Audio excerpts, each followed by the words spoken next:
हरे कृष्ण। हम पढ़ रहे हैं जपा बुक से। तो पुनः पुनः कृष्ण के नामों का जप कीजिए। यदि संभव हो तो निरंतर हरिनाम संकीर्तन के द्वारा प्रदान की गई आध्यात्मिक जगत की मधुरता का आस्वादन करें। जप के अतिरिक्त हरिनाम संकीर्तन कृष्ण के नामों की मधुरता को और भी आसानी से सुलभ करवाता है। आनंद विभोर होकर हरे कृष्ण भजिए। आनंद बोलो हरि भज वृंदावन। श्री गुरु वैष्णव पाद माझिया मन। अपने मन को आध्यात्मिक गुरु एवं वैष्णवों के प्रति चरणों के ध्यान में केंद्रित करो और प्रभु हरि के नाम को परमानंद में खोकर पुकारते हुए वृंदावन के दिव्य धाम की वंदना करो। इस प्रकार मन से कुछ दूर साफ होने दीजिए। फिर दीन होकर विनम्र भाव से हमें हमारी पतित अवस्था को समझना चाहिए और तत्पश्चात हम जो कोई भी सेवा कर सकते हैं हमें वह सेवा करनी चाहिए। तो आपको स्मरण होगा कि ये जो चल रहा है ये एक ही प्रश्न जो कई दिनों पहले हमने पढ़ा था उसी का ही उत्तर चल रहा है। और प्रश्न है कि क्या सब कुछ मन का एक छलावा है ना, कि मन डिसेप्टिव है, मन के अंदर जो फीलिंग्स आती हैं नहीं, वो क्या वो सही है या गलत।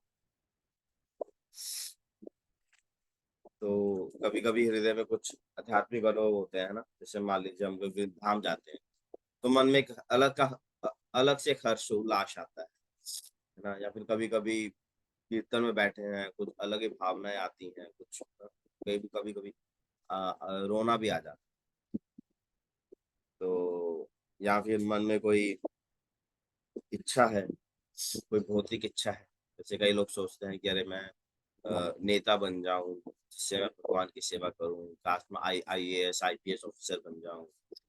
इस प्रकार की कोई मटेरियल डिजायर भी आ सकती है। तो वो सब क्या है, वो सही है गलत है, उस समय में क्या करना चाहिए, चीजों को कैसे डील करना चाहिए।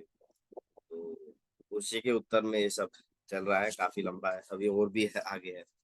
तो घूम फिर कैसे बार बार कहाँ पर आ रहे हैं, बार बार एक ही बात पर आ रहे हैं कि भगवान की शरण लें, भगवान के नाम की शरण। और बस हरिनाम जप, जप करना और संकीर्तन, ये दो विधियां हैं। जप होता है जब हम स्वयं एक शांत स्थान पर बैठकर स्वयं के लिए करते, वो होता है जप, जो आप अपने लिए कर, जो कहते हैं जप, चैंट एंड हियर। आप बोलो और सुनो, हो गया जप। और संकीर्तन हो गया, ये तो आप बैठे चार लोग का विच इकट्ठे, चार लोग इकट्ठे बैठ जो कीर्तन करते हैं वो ਹੁੰਦਾ संकीर्तन, मतलब संघ में कीर्तन करते हो। आप अकेले भी कीर्तन कर सकते हो, है ना। और जब आप चार लोगों के साथ मिलके कीर्तन करते हैं तो हो गया संकीर्तन। तो संकीर्तन सड़कों पर भी करते हैं, घरों पर बैठ के भी करते हैं, है ना, मंदिरों में भी करते हैं। तो ये संकीर्तन है। तो संकीर्तन और भक्ति को बढ़ा देता है। जब संकीर्तन, अरे संकीर्तन जब से भी पावरफुल, क्योंकि संगे शक्ति कलयुग, कलयुग में क्या है, संग में शक्ति। जितना हम अपने आप को भक्तों के संग में रखांगे ना, जिन्हें आप लोग का भक्तों के संग विच रवांगे, उन्ना देखियो भक्ति करनी आसान होती जाएगी। अपना अपने अंदर मन की जड़ी खुशी है, मन के अंदर जो एक अच्छी एक नवीन तरंग, एक नवीन उमंग अपने हृदय विच पैदा होएगी। ठीक है, तो जिन्ना आप दूर रवांगे, है ना, जिन्ना आप दूर रवांगे, फिजिकल एसोसिएशन विच घट आवांगे, है ना, ਤਾਂ ਉਨਾ ਹੀ ਉਹ ਜੋ ਉਮੰਗ ਹੈ, ਜੋ ਲਹਿਰ ਹੈ, ਜੋ ਤਰੰਗ ਹੈ, ਉਹ ਉਨੀ ਹੀ ਵੀਕ ਹੋਈ। ਜਿਵੇਂ ਆਪਾਂ ਘਰਾਂ 'ਚ ਦੇਖਦੇ ਆ ਨਾ, ਹਨਾ, ਕੋਈ ਕੋਈ ਸਥਾਨ ਇਹ ਜਿਹੇ ਹੁੰਦੇ ਜਿੱਥੇ ਸਿਗਨਲ ਵੀਕ ਆਉਂਦਾ, ਹਨਾ। ਆਪਾਂ ਨੂੰ ਥੋੜਾ ਮੋਬਾਈਲ ਚੱਕ ਕੇ ਆਏ ਦੇਖਣਾ ਪੈਂਦਾ ਹੈ ਯਾਰ ਸਿਗਨਲ ਕਿੱਥੇ ਹੈ, ਹਨਾ। ਤੇ ਕੋਈ ਕੋਈ ਸਥਾਨ ਇਹ ਜਿਹੇ ਹੁੰਦੇ ਜਿੱਥੇ ਸਿਗਨਲ ਮੀਡੀਅਮ ਹੈ ਨਾ, ਮਤਲਬ ਇੱਕ ਅੱਧੀ ਡੰਡੀ ਦਿਖਦੀ ਹੈ। ਤੇ ਕੁਝ ਸਪੋਰਟਸ ਮਤਲਬ ਜ਼ਿਆਦਾਤਰ ਸਪੋਰट्स ਹੁੰਦੇ ਜਿੱਥੇ सिग्नल बहुत ही स्ट्रॉन्ग होता है। ਤੁਸੀਂ ਦੇਖੇ ਨਾ ਤੇ ਜਿਵੇਂ ਇੱਕ ਵਾਰ ਉਹ ਦੱਸ ਰਹੇ ਸੀ ਕਿ ਆਪਣੇ ਤਾਂ ਬਠਿੰਡਾ ਵਿੱਚ ਸਿਰਫ ਵੀਕਲੀ ਪ੍ਰੋਗਰਾਮ ਹੁੰਦੇ ਆ ਨਾ, ਸਿਰਫ ਸੰਡੇ ਸੰਡੇ ਇੱਕ ਪ੍ਰੋਗਰਾਮ। ਤੇ ਜੇ ਅਗਰ ਇੱਕ ਵੀ ਸੰਡੇ ਆਪਾਂ ਮਿਸ ਕਰਦੇ ਹਾਂ ਤਾਂ ਕਿੰਨੇ ਦਿਨਾਂ ਦਾ ਗੈਪ ਪੈ ਗਿਆ? 15 ਦਿਨਾਂ ਦਾ ਗੈਪ ਹੈ। ਤਾਂ ਮਿਸ ਕਰਨ ਦਾ ਜੋ ਰਿਸਕ ਹੈ ਉਹ ਬਹੁਤ ਵੱਡਾ ਹੈ। 15 ਦਿਨਾਂ 'ਚ ਜੇਕਰ ਆਪਾਂ ਕਿਸੇ ਭਗਤ ਨਾਲ ਨਹੀਂ ਮਿਲੀਏ, ਨਾ ਕੋਈ ਕੀਰਤਨ ਨਹੀਂ ਕਰੀਏ, ਕੋਈ ਡਿਸਕਸ਼ਨ ਨਾ ਮਤਲਬ ਆਪਾਂ ਈਵਨ ਨਾ ਮਤਲਬ ਮੈਂ ਜਦੋਂ ਹੁੰਦਾ ਸੀ, ਮੈਂ ਜਲੰਧਰ ਜਦੋਂ ਪੜ੍ਹਦਾ ਹੁੰਦਾ ਸੀ, ਉਦੋਂ ਉੱਥੇ ਵੀ ਕੋਈ ਨਹੀਂ ਹੁੰਦਾ ਸੀ। ਪਰ ਮੈਂ ਸਾਡੇ ਮਤਲਬ ਡਿਪਾਰਟਮੈਂਟ ਦੀ ਨਾ ਛੱਤ ਤੋਂ ਕਦੇ-ਕਦੇ ਕੋਈ ਭਗਤ ਦਿਖ ਜਾਂਦੇ ਸੀ। ਉਹਨਾਂ ਨੂੰ ਦੇਖ ਕੇ ਹੀ ਨਾ ਉਤਸ਼ਾਹ ਵੱਧ ਜਾਂਦਾ ਸੀ। ਦੇਖ ਕੇ ਹੀ ਬੜਾ ਮਨ ਪ੍ਰਸੰਨ ਹੋ ਜਾਂਦਾ ਸੀ। दर्शने पवित्र कोरिया यही तो मार्गुना। वैष्णव के दर्शन मात्र से ही हम पवित्र। तो जिन्ना पर संग करांगे उन्हें देखोगे जीवन में एक नई उमंग, नई लहर हमेशा संचारित, और वो जो भक्ति का सिग्नल है ना, वो स्ट्रॉन्ग हो जाए। जितना हम दूर रहेंगे, कटे कटे रहेंगे, है ना, कभी आए कभी नहीं आए, तो वीक रहेगा, उतना उत्साह नहीं। तो यही देखा क्या है सीक्रेट, जितना हो सके उतना भक्तों का संग कर। तो ये जो फिर मौके आते हैं, जैसे फेस्टिवल आते हैं, या फिर गुरु महाराज की जो है व्यास पूजा है, जन्माष्टमी है, अभी जैसे टेम्पल इनॉग्रेशन है, तो ये भी एक क्या है, ये मौका है, इट्स एन अपॉर्चुनिटी कि अपने हम अपने जो जैसे एक कुआं होता है ना, कुएं के अंदर भी मेंढक होता है, और उस मेंढक को कुएं के बाहर क्या है पता ही नहीं, वो अपने ही कुएं को संसार मान, उसको पता ही नहीं यार कुएं के बाहर भी कुछ है। उसी प्रकार हम क्या है ना, हम अभी अपनी अपनी जगह पर, हमने बस आगे देखा नहीं है, हमने बस इतना ही देखा है।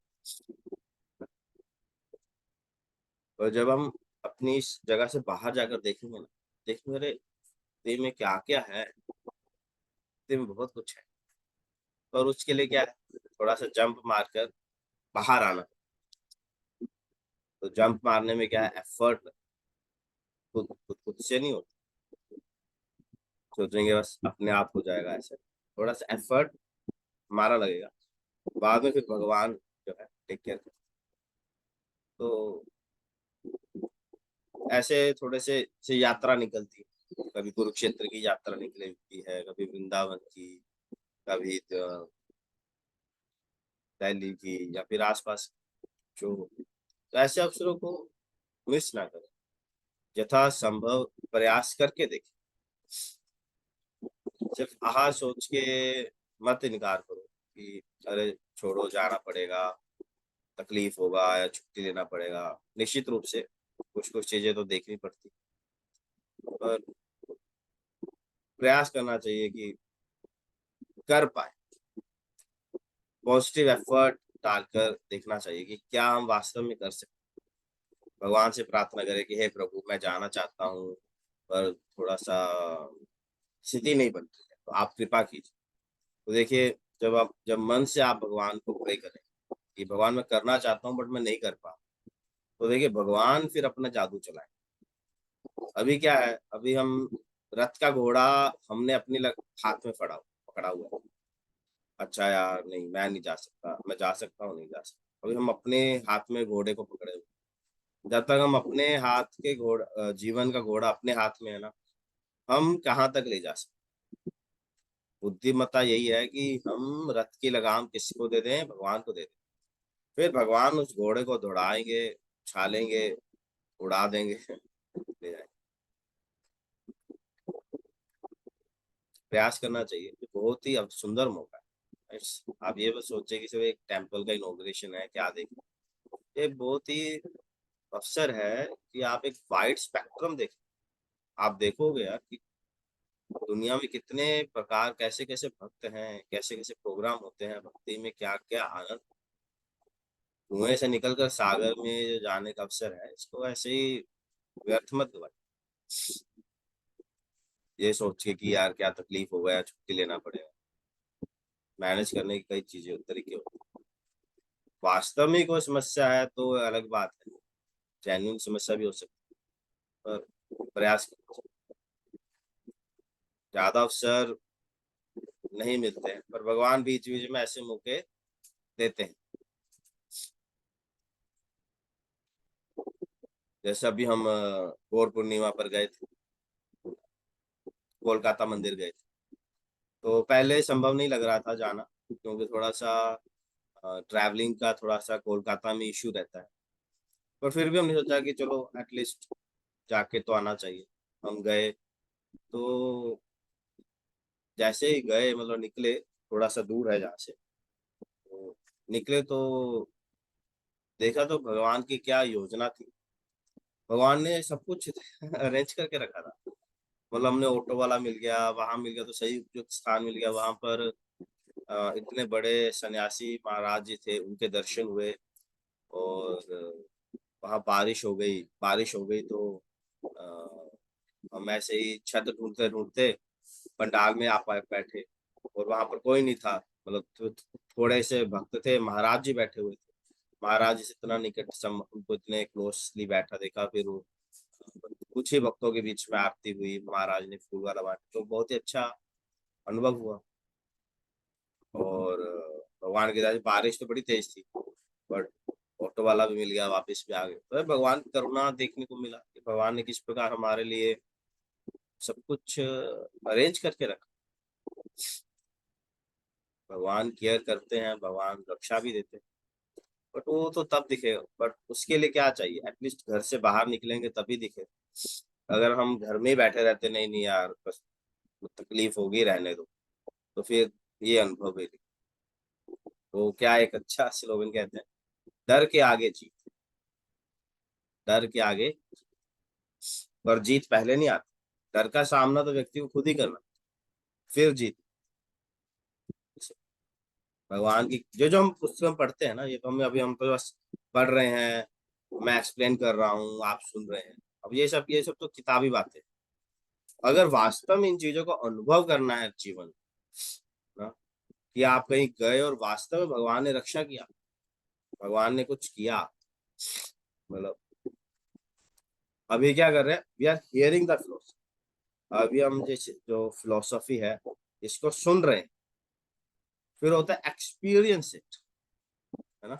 इसमें जो बातें लिखी हैं, जब नरसिंह देव ने प्रहलाद महाराज को बचाया, उस प्रकार एक्सपीरियंस करना, इसका अनुभव करना। फिर आता है लिविंग द फिलोसफी, इस फिलोसफी को जीना। हम हम जब गीता कॉन्टेस्ट कर रहे थे ना, जब मैं गीता कॉन्टेस्ट कर रही थी, मैं रामपुर स्कूल से गया था। रामपुर से ਉਹਦੇ ਸਕੂਲ ਚ ਨਾ ਛੋਟਾ ਜਿਹਾ ਸੀਗਾ, ਪਰ ਉੱਥੇ ਨਾ ਸਕੂਲ ਦੇ ਮਤਲਬ ਸਕੂਲ ਦੇ ਵਿੱਚ ਕੋਟੇਸ਼ਨ ਵਗੈਰਾ ਲਿਖੇ ਹੁੰਦੇ ਨਾ ਦੀਵਾਰਾਂ ਤੇ। ਇੱਕ ਦੀਵਾਰ ਤੇ ਇੱਕ ਬਹੁਤ ਅੱਛਾ ਕੋਟੇਸ਼ਨ ਲਿਖਿਆ ਸੀ, ਉਹ ਸੀਗਾ, wonderful things happen when you try. अद्भुत चीजें होती हैं जब आप प्रयास करते।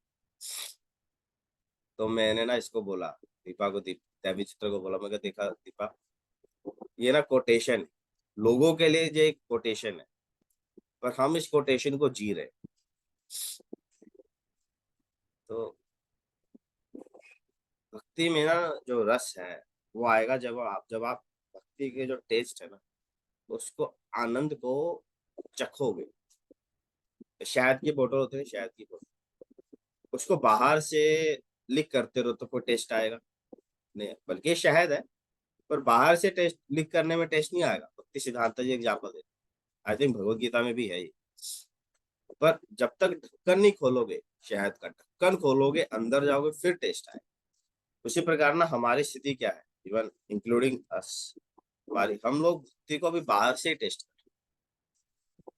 भक्ति के जब रस में डूबेंगे ना, फिर देखेंगे, आप देखिएगा जीवन बिल्कुल परिवर्तित हो जाएगा। जीवन वैसा नहीं रहेगा। तो ये जो सारी किताबी बातें जो हम सुन रहे हैं, ऑलमोस्ट ये बुक को साल हो गया है। लास्ट ईयर ऑलमोस्ट अप्रैल में ही शुरू किया था ये। ऑनलाइन सेशन का, ऑलमोस्ट ये बुक कंप्लीट है। तो बुक की सारी बातें आप देखोगे, ये लिविंग, आप देखोगे अरे मैं ये बुक को जी रहा हूँ। एनीवेज, वो टाइम हो गया। बहुत धन्यवाद। सार यही है कि जितना हम भक्तों के संग में रहेंगे, उतना हमारी भक्ति जो है वो उतनी स्ट्रोंग बनेगी, और हमें एक नवीन उत्साह और उमंग हमारे हृदय में संचारित है।